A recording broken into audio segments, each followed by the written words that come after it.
Écoute, ça a été le tournage le plus inattendu et difficile de ma vie. Mais je devais absolument pas tourner une saison en juin, enfin début juin.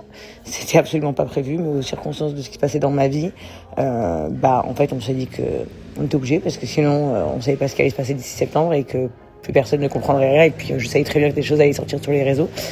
Donc voilà, mais donc du coup, comment j'ai appris ça ? En fait, c'est la première fois que je n'ai pas écrit la JLC avec Amélie, donc ma productrice.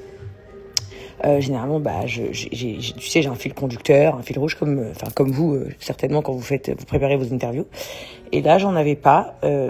On n'était même pas sûr de pouvoir faire assez d'épisodes. On n'était pas sûr que la diffusion serait là en septembre. Ça a été très très dur, très très dur psychologiquement. J'ai beaucoup souffert parce que filmer sa peine à ce point-là et en fait la vivre en instantané, c'est ça qui a été très dur.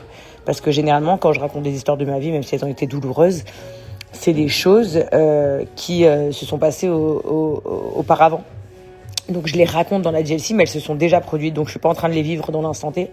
Sauf que là, je vivais la douleur, je vivais les trahisons et je tournais la JLC tout en même temps.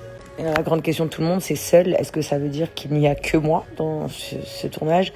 Donc bien évidemment que non. Il y a des guests qui sont là, mais seul veut dire plutôt seul en question de moi, JLC, et seul intérieurement dans le sens où je pense que ma vie est en train de prendre un grand tournant en fait.